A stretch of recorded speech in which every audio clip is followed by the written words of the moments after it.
This is The Top, where I interview entrepreneurs who are number one or number two in their industry in terms of revenue or customer base. You'll learn how much revenue they're making, what their marketing funnel looks like, and how many customers they have.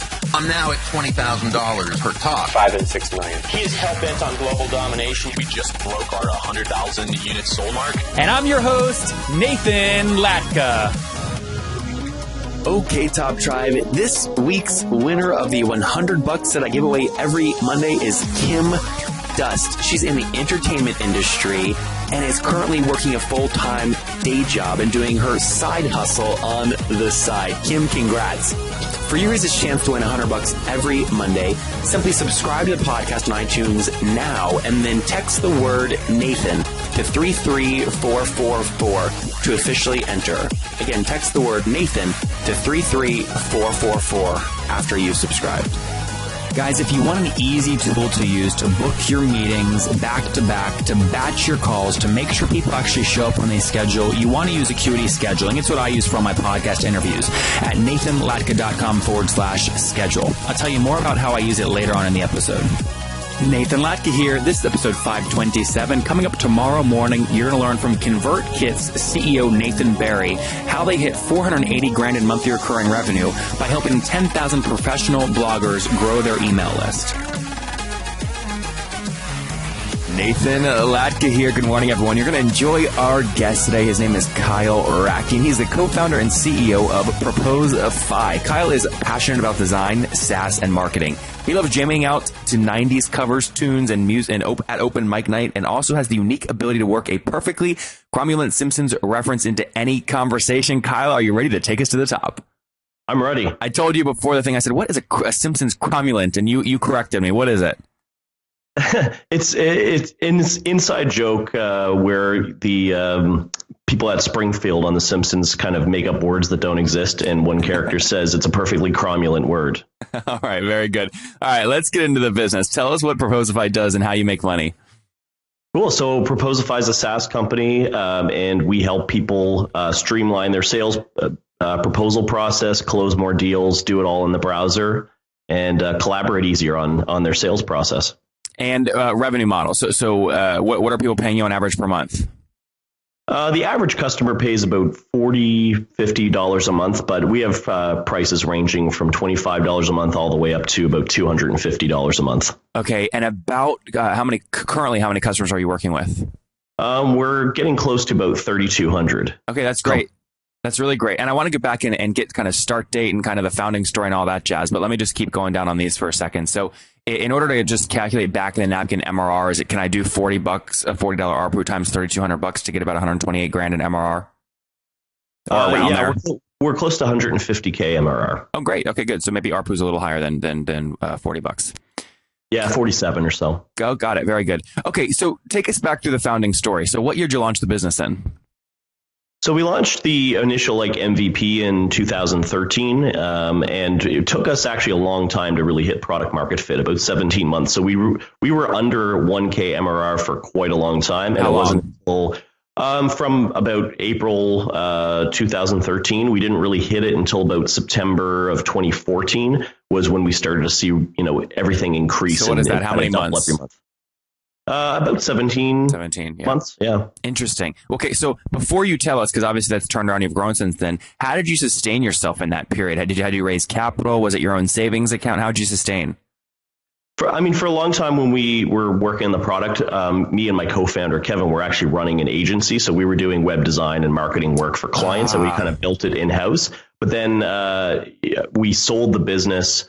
And we were kind of just scraping by. I was doing a little bit of freelance work here and there, and we raised $250,000 in seed capital from a local investor, and that was what kind of sustained us for a few months until we hit product market fit. What were you paying yourselves out of the business while that during that time where you were still trying to figure out how to grow?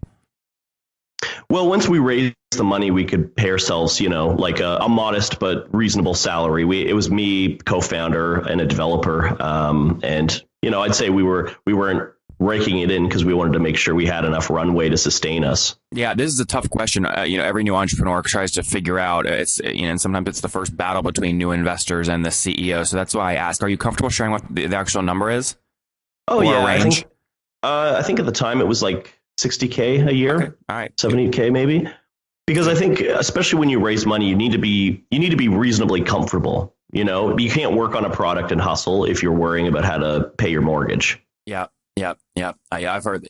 Yeah, you hear that logic, and then you read about a guy like Elon Musk that like puts all of his money into these brand new, super high risk things, and seems like he's always trying to figure out how to scrape by and where he's going to sleep and all that stuff. So I guess it's a balance. All right, very cool. So let's do this. You were founded, you said, in early 2013. You've grown to 150 grand in MRR. What's your team size today? 15 of us, counting the founders. Okay, and where are you guys based? Halifax, Nova Scotia, east side of Canada. And are there a lot of startups up there? Or are you guys kind of big fish, small pond kind of thing?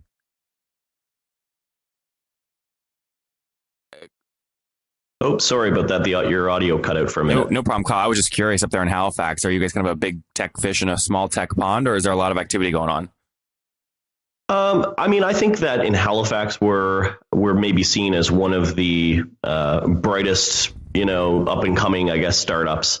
We get some respect, but there's definitely other startups that are doing better than us, that are growing faster. There's a really nice little community.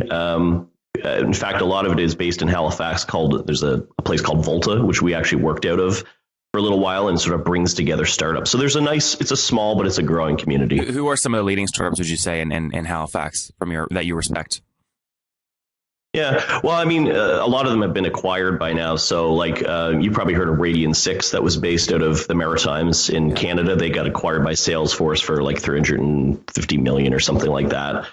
Go Instant a few years ago got acquired by Salesforce as well for $70 million. Mm-hmm. And then there's some up and coming ones that are currently running, like Dash Hudson, which does like Instagram analytics, Affinio, which manages social like leads and data and that kind of thing. So there's definitely some really cool startups here. Very cool. Okay, so back to your story. Tell us so people can actually understand how Proposify works. Tell us a story of like the last customer that paid you. How'd they use you? Well, in terms of the last customer, it's a little hard to tell with so many, but we hear pretty consistent stories, and I do phone calls every week with customers to kind of see how they're using the software. There's a few things there. So running an agency, Kyle. My point is just tell us a story about name an actual company using you and how they actually use you. Tell us that story. Okay. I'll use just bear with me for a minute. Sure. Because there is maybe you can just cut this part out. I just want to find the actual name of them. No, it's good. It's totally search. I'm on your website now, and obviously I have kind of customer testimonials there, but it is always valuable for my audience to hear real life kind of stories, right? Versus just hearing a feature list. Yeah. So there's this customer. It's not on the website. Okay. So I'm trying to find the name. I've probably got it in Evernote. We're actually going to do a case study with them. And, they said that they were actually up against VaynerMedia, Gary Vaynerchuk's company. Yep. And they were competing for a client on a proposal. And because the software let them get it out faster than everyone else, they actually beat VaynerMedia for like a really big client proposal. So that kind of wanted to tell you that story. Oh, that's cool. So if they're saying basically we use you because you're the fastest way to deliver proposals. Is that what you're articulating? Yeah, I think so. They're essentially saying that because of the way the software streamlines their whole proposal process, they were able to slam it out in like 25 minutes or something like that. So the client was like, wow, everybody else said, it was going to take 2 weeks to do a proposal. You guys really care. And then they awarded them the contract. And why are you what makes your software crank these things out so fast? It's a combination of like using templates and being able to store sections, fees, images in the content library, and sort of be able to just drag and drop and have it replace all the client names and things that people typically use software like Word or InDesign. They've got to go through and find, old documents and copy and paste bits from them. So this just kind of puts it all together, and they can just spit out proposals a lot faster. Who else is in this space that you respect or that you compete with? Yeah, we compete with companies like PandaDoc, Tinderbox to a certain degree, and then there's some sort of smaller players in the space like BidSketch and Newsy that are doing proposal software as well. Interesting. Okay. So why would somebody, you said Tinderbox as the first one, walk us through if a customer has done their research on both you guys and them, what would make them choose you? I think for us, we're a little bit more focused and specialized in kind of the design space and creative space. So, PandaDoc is a kind of a general purpose document management system. They do signatures and you can, have contracts and that kind of thing. But for us, we're kind of like laser focused on mainly the digital agency space and giving them the design tools to make just like kick-ass looking proposals and have more control and more flexibility in what they're doing. Got it. Yep. And actually, I just saw on your website, you actually directly address this. At the bottom, it kind of says quote Rollo versus PandaDoc or BidSketch or InDesign or Google Docs. So that you guys can go check that out to see more of the feature comparisons there. That's actually a bit of an SEO hack too. That really helped us in the early days because people would search like BidSketch alternative or basically just people are searching for comparisons, and we were the only ones who were writing pages on it. Even though the bias is clear. Oh yeah, of course. Interesting. That's great. So like I'm on the one right now that is PandaDoc versus Proposify. How many uniques would this landing page get per month on average for you guys? Oh, that's one I haven't looked at the analytics for that. I can look that up if you'd like. No, that's okay. I'm just trying to get a sense. Let me kind of go more macro for a second. I bet you know this number. So how many new kind of users are trialing Proposify per month? So when we look at how many people are signing up for trials, we're getting about between 100 and 150 new signups a day. We tend to close about 200 or 300 of those every month. Each month. Okay. And how are the trials? What is it? Do you require a credit card? No. You can sign up without a credit card, and you only put it in at the end when you're ready to upgrade. Okay. And walk us through kind of this growth. How are you finding these customers? We do a number of different things. It's mainly all inbound. We don't really do any outbound marketing. We do have salespeople that are kind of inbound salespeople and follow up with demos and stuff for some of the bigger customers. But mainly right now, organic search is our biggest driver of traffic. And we also use, content blogging, podcasts, and a little bit of paid media, Facebook retargeting, that kind of stuff. Are you're creating organic content on podcasts, or you're sponsoring podcasts? We do both. So we sponsor a couple of podcasts, and we also have our own one called Agencies Drinking Beer, where we sit down with an agency owner every week and they can kind of share lessons and stories. I love that. Which podcast sponsorship that you're partnered up with right now is performing the best for you in terms of driving you the most new customers per month? We're starting another round with Boag World, based out of the UK. Paul Boag hosts that show, and that seems to be a really good fit for our audience. Interesting. And how do you think about what you pay for those sponsorships? Do you just break it down into kind of a customer acquisition cost, or what? We have a general marketing budget every month that we kind of budget and set aside for it, and we kind of just decide what we want to put it in. So, if we sponsor a podcast, we might take a little bit out of like Facebook advertising that month. I see. Oh, that's okay. Interesting model. Tell us more about that. So what's the bucket size? Are we talking like 10 grand or like 50 grand or what? Yeah, we only really spend, I say only, maybe that's a lot for some people, but we spend about $10,000 a month on paid marketing and put a lot more work into the organic stuff. Yep, it's great. And because you own that media, right? You don't have to keep paying for it over and over. Okay, walk us through. We just kind of touched on CAC. What is your current CAC? What do you pay to acquire a new customer? Oh, man, I wish I had my analytics guy in front of me because I don't know all these numbers off the top of my head. If you average it out across all of them, our acquisition cost is pretty low because so much of it is just organic traffic and content. Mm-hmm. The paid media, if you really kind of broke that out, it's not profitable. We spend more to acquire customers than we do actually make up, at least in their first couple of months. The lifetime value's not super high for our product because it's a low cost. The lifetime value on average is about $1,000, and obviously that changes based on what tier you're on. So that's why we have salespeople following up with like the $100, $250 a month plans, because the lifetime value there is a lot more insane. It's like 10, 15 grand. Totally. And what is your gross customer churn monthly? Churn right now, I mean, net MRR churn is just about 2%. Customer churn is under 5%, so it's about 4.5%. Yep. So we tend to be doing better for like MRR upgrades and that kind of thing. Oh, that's great. It sounds like you have how many inside salespeople do you have actively pursuing smaller accounts and upselling them to drive expansion revenue? Right now we have only 2 salespeople, and in fact, they only started a couple months ago. They were our first salespeople, and we've been doing the company now for a couple of years. Love that. Very cool. So at 5%, at 4.5% customer churn per month. I'm just doing division, right? 1 divided by that, you got about 22 months of lifetime value at $47, and that comes out to just about $1,000, which is how you're kind of back of the napkin getting that as your lifetime value. Is that right? Yeah, and also relying on software like ChartMogul to kind of calculate all that stuff for us. What other services do you use to help kind of just do business intelligence? Big fan of Heap Analytics. Switched over from Kissmetrics last year and haven't looked back. Heap is amazing because it basically lets you track every click, every interaction with your product retroactively. So you don't have to know what you're trying to track ahead of time. You can go back in time and say, oh, who clicked this, and set that out as an event, and then run funnels and reports on it. That is valuable. Very cool. Okay. So take us through. So before we get into the final part of the show, 2013, you said you were 17 months about where you're only doing $1K per month. Take us back in 2015. What was total 2015 revenue if you add it all up? Gotta look at that now. It was, can you bear with me a moment? Yeah, of course. Okay. This is where the listeners, grab a cup of coffee real quick. They make their lane change if they're listening in the car, right? They just exactly. iPod headphones.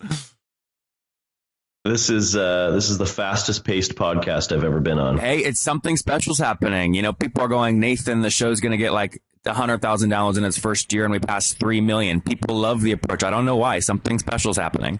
That's amazing, man. I got to learn from that because our podcast isn't like that. So yeah, last year's revenue was about $551,000, oh, great. And this year it'll be like 1.5 million. Well, congratulations. That's amazing growth. And you've only raised the 250, right? Or 200? That's correct. Yeah. That's great. Yeah, 250. So are you thinking about doing another raise soon? I mean, the time frame is right. Yeah, you're always supposed to look for money when you don't need it as exactly. much. But I think for now, we love the company, we love the team, and the way things are going. And I think for us, we feel like VC money will change a bit of the culture. It has to. So where we're profitable and we're still growing, I think we want to just keep doing it organically for now and not try to jump on the VC train. Yep. So many people would say, well, if they don't want to take money, it's because they don't know how to spend the money to get new customers. You actually might agree with that, right? You just actually said your paid marketing spend, you're not really, you need to do it, or at least do it to some degree, but it's not profitable. Yeah, and I think there's a bit of temptation with VC money to spend it too quickly and to take too big a gamble with it because you can. Yep. So I think dumping money into channels and spreading it all and just trying to see what sticks and double down on it. It might work if you're trying to aggressively scale and become IPO or get a big acquisition. It's not really the path that we're on right now. What path do you see yourself on? And in 5 years, what are you guys doing? Are you working inside another company because you got acquired, or what are you doing? Well, I mean, I think we'll always entertain acquisition offers if they make sense. It's not our main mission. I think what we want to do is build a great product and a great company and be profitable and do that with a small, sort of steadily growing team and not trying to grow too quickly. You said obviously every CEO is always open to acquisition offers that make sense. Help us understand, if you got an acquisition offer today, what's the process you go through to analyze it? Good question. I mean, I think for us, we would want to make sure that, first of all, like customers are taken care of and employees are taken care of. Making sure nobody gets screwed over that way. We'd also want to make sure that there's a fit. If our product can fit within a larger company's ecosystem, and there's a cultural fit there, I think then that makes sense, because chances are when you get acquired, you're probably going to be working at that company for at least a few years anyway, and so are your employees. So I think that's really important. Obviously, the numbers have to make sense. It has to be enough money that, it meets your own personal goals. Yep. So I think there's a lot to consider. Are you the sole founder? No, I have a co-founder, Kevin. Okay. Two of you guys. Okay. And how many developers are on your 15-person team? So we have our CTO, and we've got 3 developers, a QA, and a product management guy. Okay. Got it. Interesting. Very cool. Very good. Well, hey, as you keep growing this, Kyle, people are going to want to follow along. Where's the best place for them to connect with you online? Check out the website, proposify.biz, Proposify.biz, not .com, because we can't get it from the guy who owns it. If you can, we'll give you a finder's fee. How much? We'll have to, entertain those discussions. Kyle, throw a number out there. That's how you're going to actually get it done. You're going to incent someone on my audience, and I guarantee you they're going to make it happen. What's the number you'd be willing to pay? God, I haven't even thought about this. Throw a conservative number out. All right, we'll pay you a couple $1,000. All right, there you guys go. Quick way, go do it. Figure out how to convince the guy that whoever owns Proposify.com, go get it.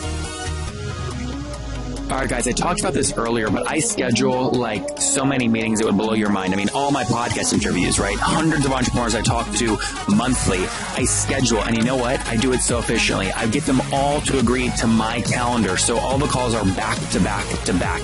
That means I'm not switching in between tasks all day long. I get them to batch so that I can be very efficient. It's so critical. And I use a tool called Acuity Scheduling to do this at nathanlatka.com/schedule. It eliminates the back and forth between me and people I'm trying to meet with. It makes it very simple. And most importantly, they help me keep my no-show rate very low because they send out reminders. Helps you look very professional. So go to nathanlatka.com/schedule to sign up. And you get a great deal. You guys know this. I hit people hard. I make great deals. And Gavin, the CEO, has given us a great deal.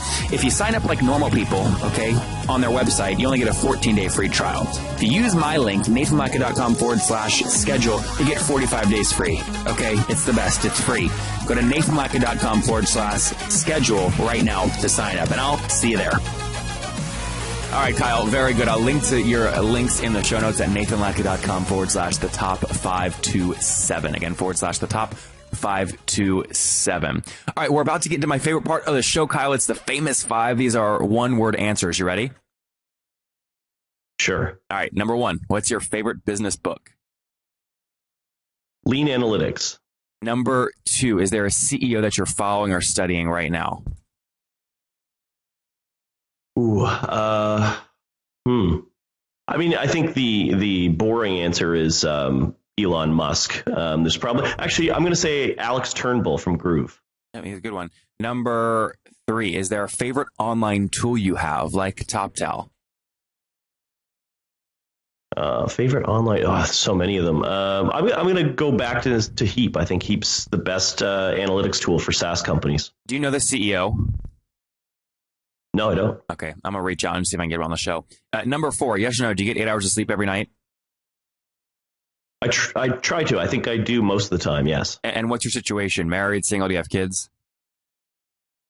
Separated with children and have a girlfriend. Oh, congratulations. How many kiddos you got?